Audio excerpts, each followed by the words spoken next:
Hello दोस्तों, बेलिज्म academy YouTube channel में आपका फिर से बहुत बहुत स्वागत है। दोस्तों, आज के इस वीडियो में हम पर्यावरण के मोस्ट इंपॉर्टेंट क्वेश्चंस को सॉल्व करने वाले हैं, जो कि आपके यूपी टेट साथ ही साथ आपके सुपर टेट के लिए मोस्ट इंपॉर्टेंट है। दोस्तों, इस वीडियो में मैंने सारे क्वेश्चन सेलेक्टेड लिए हैं जो कि आपके सिलेबस पर बेस्ड होंगे, साथ ही साथ आपके प्रीवियस ईयर क्वेश्चन पर बेस्ड होंगे। तो वीडियो को ध्यान से देखिएगा और वीडियो के लास्ट में मुझे जरूर बताइएगा कि आज के इस वीडियो में आपके कितने क्वेश्चन सही हुए। तो बिना देरी करते हुए चलिए शुरू करते हैं सबसे पहले क्वेश्चन से। सबसे पहला क्वेश्चन है, जल की अस्थायी कठोरता का कारण है। आपको बताना है कि जल की अस्थायी कठोरता की उपस्थिति कब होती है? जब जल में घुले होते हैं। ऑप्शन ए, कैल्शियम तथा मैग्नीशियम के क्लोराइड और सल्फेट। ऑप्शन बी, कैल्शियम तथा मैग्नीशियम के बाइकार्बोनेट। ऑप्शन सी, कैल्शियम तथा पोटेशियम के कार्बोनेट। या फिर ऑप्शन डी, इनमें से कोई नहीं।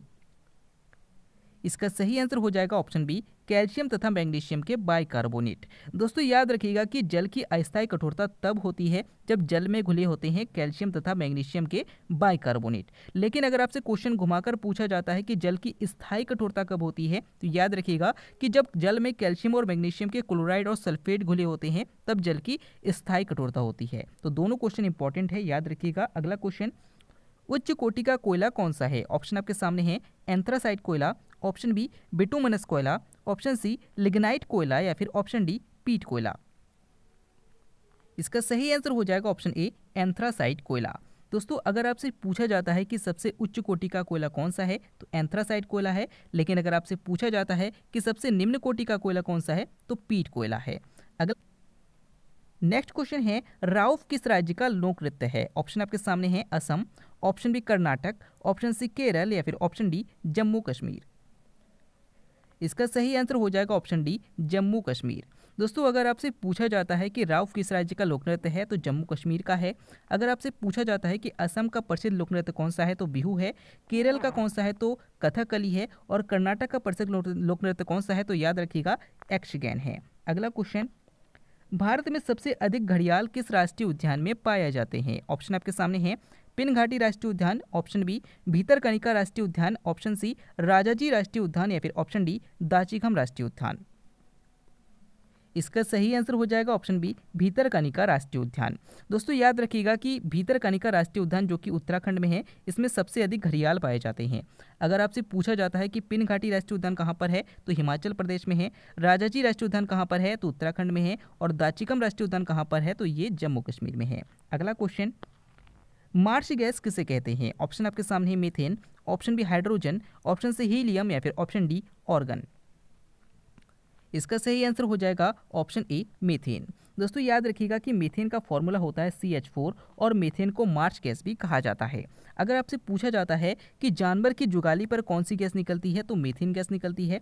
अगर आपसे पूछा जाता है कि धान के खेत से कौन सी गैस निकलती है, तो मीथेन गैस निकलती है। और अगर आपसे पूछा जाता है कि भविष्य का ईंधन किसे कहा जाता है, तो हाइड्रोजन को कहा जाता है।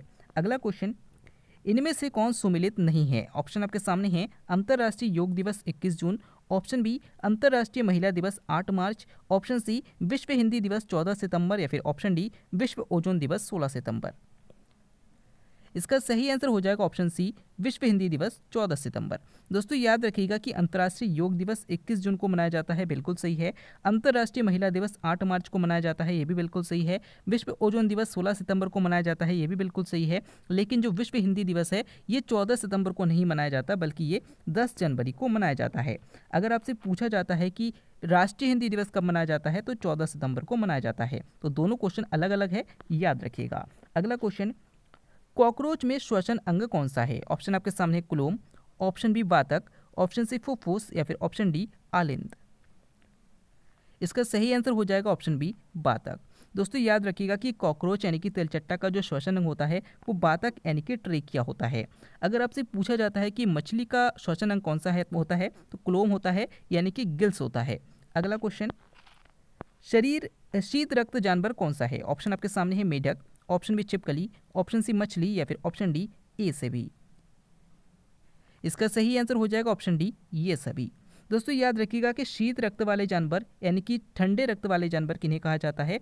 जो जानवर अपना तापमान अलग अलग कंडीशन में चेंज कर लेते हैं। तो याद रखिएगा कि मेढक, छिपकली और मछली जो है, ये तीनों अपना तापमान चेंज कर सकते हैं, इसलिए इन्हें शीत रक्त यानी कि ठंडे रक्त वाले जानवर की श्रेणी में रखा जाता है। अगला क्वेश्चन, पके आम में कौन सा विटामिन पाया जाता है? ऑप्शन आपके सामने है vitamin A, option B vitamin B, option C vitamin C या फिर ऑप्शन डी विटामिन के।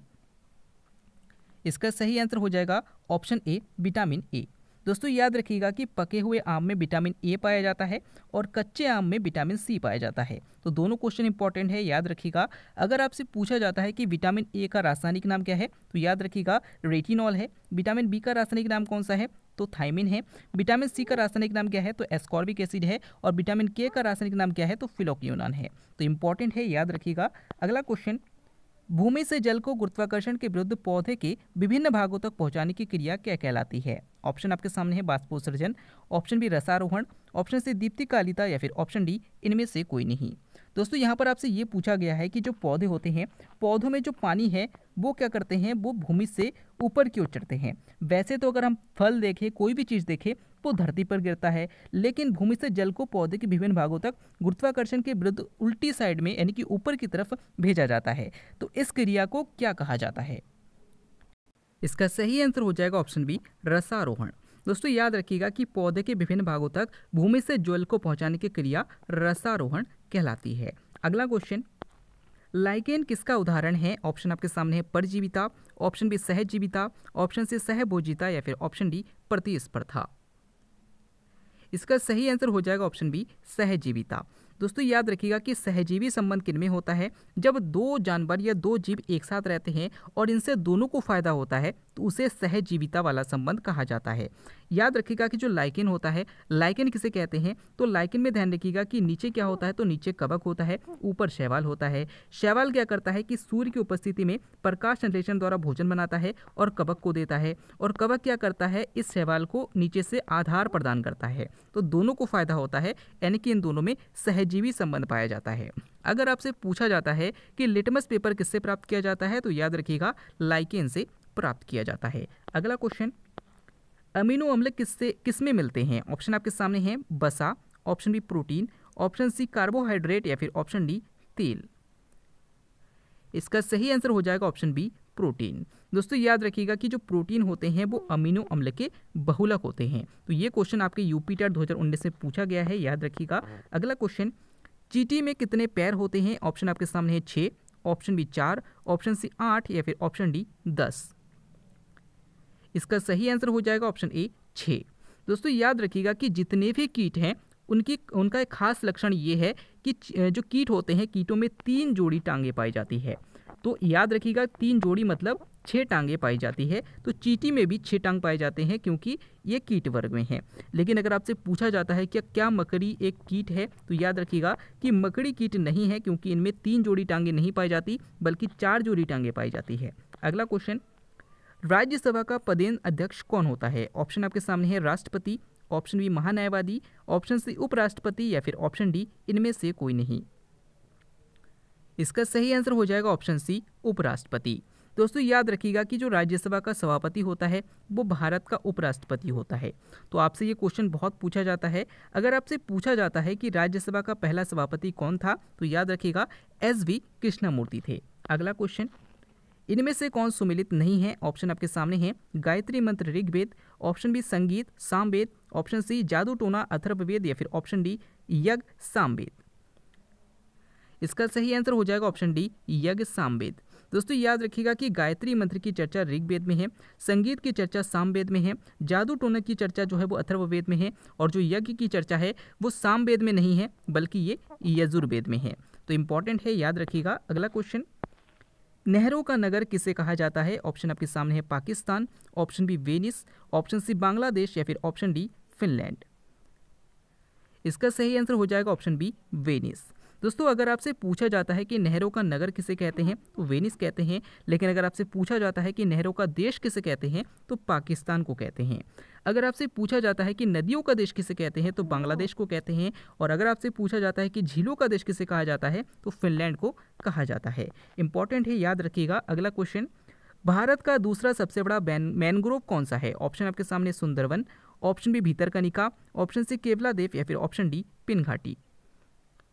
इसका सही आंसर हो जाएगा ऑप्शन बी भीतरकनिका। दोस्तों याद रखिएगा कि भारत का सबसे बड़ा मैनग्रोव या विश्व का सबसे बड़ा मैनग्रोव सुंदरबन है। और भारत का दूसरा सबसे बड़ा मैनग्रोव कौन सा है? तो भीतरकनिका है, जो कि उड़ीसा में है।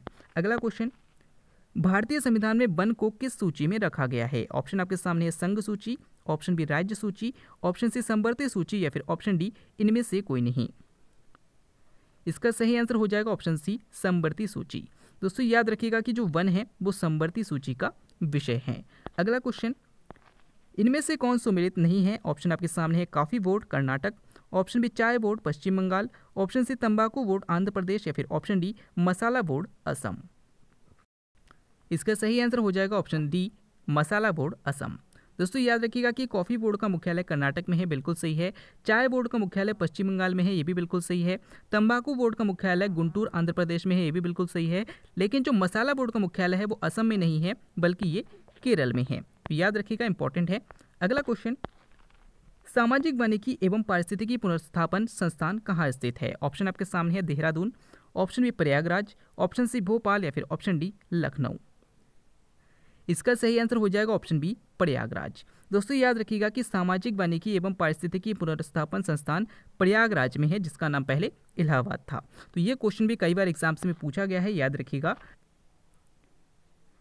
नेक्स्ट क्वेश्चन है, भारतीय वन अनुसंधान संस्थान कहाँ पर है? ऑप्शन आपके सामने है Nagpur, option B Dehradun, option C Bhopal या फिर ऑप्शन डी प्रयागराज। दोस्तों इस क्वेश्चन का आंसर आपको हमें कमेंट के द्वारा बताना है। आज के इस वीडियो में आपके कितने क्वेश्चन सही हुए, साथ ही साथ आज का वीडियो आपको कैसा लगा कमेंट करके जरूर बताएगा। साथ ही साथ अगर आप टेलीग्राम ग्रुप को ज्वाइन करना चाहते हैं तो डिस्क्रिप्शन में लिंक दिया गया है, वहाँ से आप ज्वाइन कर सकते हैं। हम फिर से लौटेंगे एक नया इंटरेस्टिंग वीडियो लेकर, तब तक के लिए देखते रहिए, सीखते रहिए।